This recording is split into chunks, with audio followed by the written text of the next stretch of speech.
আলোচ্য বিষয় 2024 সালের অষ্টম শ্রেণীর প্রথম পর্যায়ক্রমিক মূল্যায়নের স্বাস্থ্য শারীরশিক্ষার প্রশ্ন এবং তার উত্তর।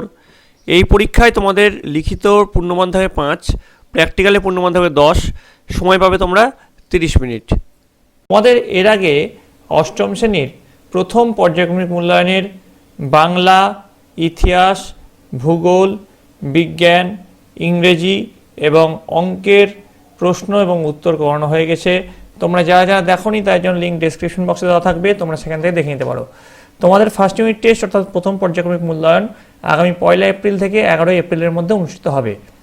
তো এই প্রশ্ন এবং উত্তর পর্ব শুরু করার আগে দেখে নেব তোমাদের প্রশ্নের মান কেমন থাকছে এবং তোমাদের সিলেবাসটা ঠিক কেমন থাকছে।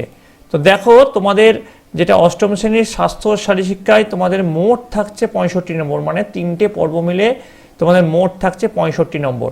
তার মধ্যে তোমাদের লিখিত পরীক্ষা হবে 25 নম্বরের এবং তোমাদের প্র্যাকটিক্যাল পরীক্ষা হবে 40 নম্বরের। এবার তোমাদের ফার্স্ট ইউনিট টেস্টে লিখিত পরীক্ষা হবে এই 25-এর মধ্যে 5 হচ্ছে ফার্স্ট ইউনিট টেস্টের লিখিত পরীক্ষা এবং এই 40-এর মধ্যে 10 হচ্ছে ফার্স্ট ইউনিট টেস্টের প্র্যাকটিক্যাল পরীক্ষা। অর্থাৎ তোমার যেটা হবে ফার্স্ট ইউনিট টেস্টে 5 নম্বরের লিখিত পরীক্ষা এবং 10 নম্বরের প্র্যাকটিক্যাল পরীক্ষা। তো এবার তোমাদের প্রথমে দেখিয়ে দিই লিখিত পরীক্ষায় কী সিলেবাস থাকবে। লিখিত পরীক্ষায় তোমাদের যেটা শারীরশিক্ষার মৌলিক ধারণা, এটা থাকছে তোমাদের 5 নম্বরের মধ্যে। ঠিক আছে, ব্যবহারিকটা আমি পরে আসছি, আগে এই প্রশ্ন উত্তরগুলি শারীরশিক্ষার মৌলিক ধারণা থেকে কিছু প্রশ্ন এবং উত্তর আমরা আলোচনা করে নিচ্ছি, তারপরে আমরা আসছি। দেখো, প্রথমে কি আছে, সঠিক উত্তরটি নির্বাচন করে শূন্যস্থান পূরণ করো 3টি। প্রতিটি প্রশ্নের মান হচ্ছে 1। শারীরশিক্ষার লক্ষ্য হলো ব্যক্তিসত্তার কর্মসূচি নাকি ক্রিয়াকৌশল নাকি উন্নতি নাকি পূর্ণ বিকাশ। তো এর সঠিক উত্তর হবে ব্যক্তিসত্তার পূর্ণ বিকাশ। তারপরে দেখো খ, শারীরশিক্ষা হলো শিক্ষার সেই অংশ যা শারীরিক ক্রিয়াকৌশলের মাধ্যমে সংগঠিত হয় এবং যার ফলে ব্যক্তির ড্যাশ গড়ে ওঠে। তো এটা সঠিক অপশন কি আছে দেখে নাও, ব্যক্তিত্ব নাকি শৈশব নাকি আচরণবিধি নাকি শৃঙ্খলা। উত্তর হবে শারীরশিক্ষা হলো শিক্ষার সেই অংশ যা শারীরিক ক্রিয়াকৌশলের মাধ্যমে সংগঠিত হয় এবং যার ফলে ব্যক্তির আচরণবিধি গড়ে ওঠে। চলে আসছি পরের প্রশ্নে, শারীরশিক্ষার অবদান সমাজ জীবনে কি হবে, অবহেলিত নাকি গৌণ নাকি স্বাভাবিক নাকি অনস্বীকার্য। সঠিক উত্তর হবে শারীরশিক্ষার অবদান সমাজ জীবনে অনস্বীকার্য। তারপর দেখো ঘ, শারীরশিক্ষার জৈবিক প্রয়োজনীয়তা হলো, তো এর অপশনে আগে কী আছে দেখে নিই, সুষম শারীরিক বৃদ্ধি ও বিকাশ, মানসিক বিকাশ, অভ্যাস গঠন, আন্তর্জাতিক বোঝাপড়া। তো এর সঠিক উত্তর যেটা হবে, শারীরশিক্ষার জৈবিক প্রয়োজনীয়তা হলো সুষম শারীরিক বৃদ্ধি ও বিকাশ। উঙ্গ দেখো, স্বাস্থ্য সম্পর্কিত শারীরিক সক্ষমতার উপাদান হলো, দেখো অপশন কি আছে, নমনীয়তা, গতি, ক্ষিপ্রতা আর ভারসাম্য। তো এর সঠিক উত্তর হবে স্বাস্থ্য সম্পর্কিত শারীরিক সক্ষমতার উপাদানটি হলো নমনীয়তা। চ দেখো, দক্ষতা সম্পর্কিত শারীরিক সক্ষমতার উপাদানটি হলো, তোমাদের অপশন আছে সমন্বয় সাধন, দেহ উপাদান, নমনীয়তা, পেশি সহনশীলতা।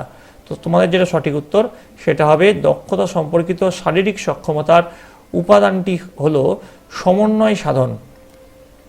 এবার দেখো, বাম স্তম্ভের সঙ্গে ডান স্তম্ভের সমাধিবিধান করতে হবে, 4টি করতে হবে, প্রতিটি প্রশ্নের মান আছে হাফ করে, অর্থাৎ 2, প্রথমে আছে 3 তারপরে 2, এভাবে কিন্তু তোমাদের 5 নম্বর কমপ্লিট হয়ে যাচ্ছে। তো দেখো আগে কি আছে প্রশ্নে, বাম স্তম্ভ আর ডান স্তম্ভে কি আছে। বাম স্তম্ভে যেটা আছে গতি, প্রতিক্রিয়ার সময়, নমনীয়তা, ক্ষিপ্রতা। আর ডান স্তম্ভে কি আছে, অস্থিসন্ধি, সঞ্চালন ক্ষমতা, শাটল রান, ন্যূনতম সময় অতিক্রান্ত দূরত্ব, নির্দেশ ও কাজ শুরু, মধ্যবর্তী সময়।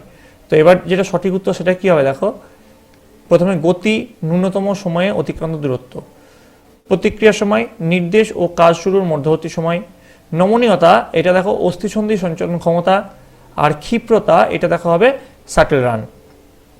তো এটাই কিন্তু তোমাদের 5 নম্বরের লিখিত সাজেশন প্রশ্ন উত্তর। তোমাদের যদি আর এক সেট দরকার হয় লিখিত পরীক্ষার প্রশ্ন, তোমরা অবশ্যই কমেন্ট করে জানিও, আমি আর এক সেট তোমাদের জন্য 5 নম্বরের প্রশ্ন নিয়ে চলে আসবো। এবার যেটা আমাদের যেটা আছে মেন, দেখো পূর্ণমান ব্যবহারিকে 10 আছে, সেই 10 ব্যবহারিকে বা প্র্যাকটিক্যালে কোথা থেকে আসবে সেটা একবার আমরা দেখে নিচ্ছি। দেখো, এই যে প্রথম পর্যায়ক্রমিক মূল্যায়নে যে 10 নম্বর আছে সেটার ভাগটাকে দেখে নাও। বিভাগ ক, শারীরিক সক্ষমতা পরিমাপ, এখান থেকে কিন্তু প্র্যাকটিক্যালে তোমাদের 3 নম্বর থাকবে এছাড়াও বিভাগ ক্ষয়ে থাকছে অ্যাথলেটিক্স, এখান থেকে তোমাদের 7 নম্বর কিন্তু তোমাদের থাকছে। যে 7 নম্বর বললাম অ্যাথলেটিক্স, সেখানে তোমাদের কি আছে দেখো, তোমাদের রেস আছে, রেসেও কিন্তু তোমাদের মার্কস ডিস্ট্রিবিউশন কীভাবে দেওয়া আছে, starting position of the run সেটা ঠিকভাবে রাখো, সেটা কত পাবে সেইভাবে কিন্তু তোমাদের দেওয়া আছে। এখানে দেখে নিতে পারো। লং জাম্প আছে, এছাড়া হাই জাম্প আছে, শর্টপুট আছে, জ্যাভলিন থ্রো আছে, ডিসকাস থ্রো আছে।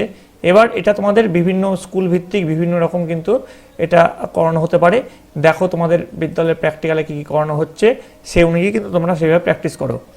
তো এই ছিল তোমাদের প্রথম পর্যায়ক্রমিক মূল্যায়নের স্বাস্থ্য ও শারীরশিক্ষার প্রশ্ন এবং তার উত্তর। তোমাদের যে হুবহু এই প্রশ্নই আসবে তার কোনো মানে নেই, তোমাদের একটা প্রশ্নের ধারণা এবং তোমাদের ব্যবহারিক বা প্র্যাকটিক্যালে একটা ধারণা দেওয়ার জন্য এই ভিডিওটা আনা হলো।